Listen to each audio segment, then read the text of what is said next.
I'm back. It's Mr. Perry again, and I'm here to read you the introduction or the first chapter of a story that we're all reading at school at the moment. So if you're still at home, you don't want you to miss out on what's all the good stuff that's going on. So we're reading this story in class. I think everyone in Year 6 is doing this. There's a Boy in the Girls' Bathroom. Brilliant title, one of the best titles. And it's by this chap Louis Sachar, who you will all know from last year, Year 5's work you did on holes. I think people really enjoyed that. This is also a brilliant book. So all I'm going to do is just going to read you the first chapter. It's a short chapter. That'll give you a flavour of the book, and hopefully at some point when you're able to, you might want to get a hold of this and give it a read for yourself. So without further ado, I shall just read chapter 1. Bradley Chalkers sat at his desk in the back of the room, last seat, last row. No one sat at the back of him, no one sat in front of him. He was an island. If he could have, he would have sat in the closet. Then he could shut the door so he wouldn't have to listen to Mrs. Ebble. He didn't think she'd mind. She'd probably like it better that way too. So would the rest of the class. All in all, he thought everyone would be much happier if he sat in the closet, but unfortunately his destiny fit.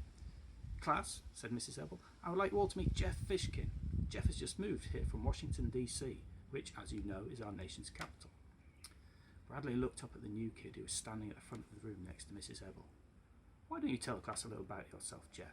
Urged Mrs. Ebble. The new kid just shrugged. There's no reason to be shy, said Mrs. Ebble. The new kid mumbled something, but Bradley couldn't hear what it was. Have you ever been to the White House, Jeff? Mrs. Ebble asked. I'm sure the class would be very interested to hear about that. No, I've never been there, the new kid said very quickly as he shook his head. Mrs. Ebble smiled at him. Well, I guess we better find you a place to sit. And she looked around the room. I don't see any place except, I suppose you can sit there at the back. No, not next to Bradley, a girl in the front row exclaimed.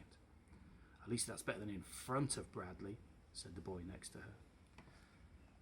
Mrs. Ebble frowned. She turned to Jeff. I'm sorry, but there are no other empty desks. I don't mind where I sit, Jeff mumbled. Well, nobody likes sitting there, said Mrs. Ebble. That's right, Bradley spoke up. Nobody likes sitting next to me. He smiled a strange smile. He stretched his mouth so wide it was hard to tell whether it was a smile or a frown.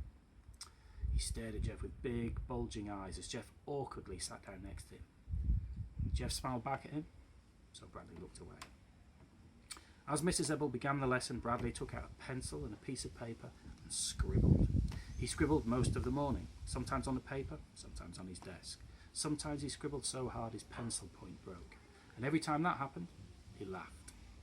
Then he'd tape the broken point to one of the gobs of junk in his desk, sharpen his pencil and scribble again. His desk was full of little wads of torn paper, pencil points, chewed erasers, and other unrecognisable stuff, all taped together. Mrs. Ebble handed back a language test. Most of you did very well, she said. I was very pleased. There were 14 A's and the rest B's.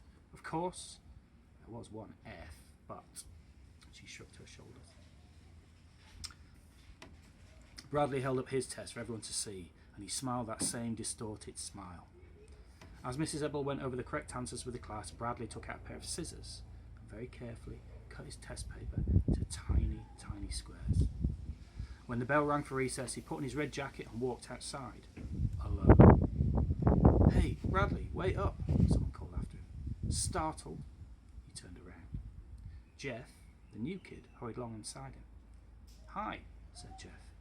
Bradley stared at him in amazement. Jeff smiled. I really don't mind sitting next to you, he said. Really? Bradley didn't know what to say. I have been to the White House, Jeff admitted. If you want, I'll tell you about it. Bradley thought for a moment, and then he said, give me $1 or I'll spit on you. And that is the end of chapter 1. So as you can see, we've got this character Bradley Chalkers, who is an odd character to say the least, seems to be unpopular, struggles to get along with people. Jeff has arrived, trying to be nice, and then he gets this really odd offer, give me $1 or I'll spit on you. And that's just the start. It gets weirder and more wonderful. There's lots of up and downs for Bradley and for Jeff. Mrs. Ebble, she's a weird character. Not sure I'd want her as my teacher. If you can, when you can, go out and get this book. Highly recommended. Okay, thank you very much. See you later. Bye bye.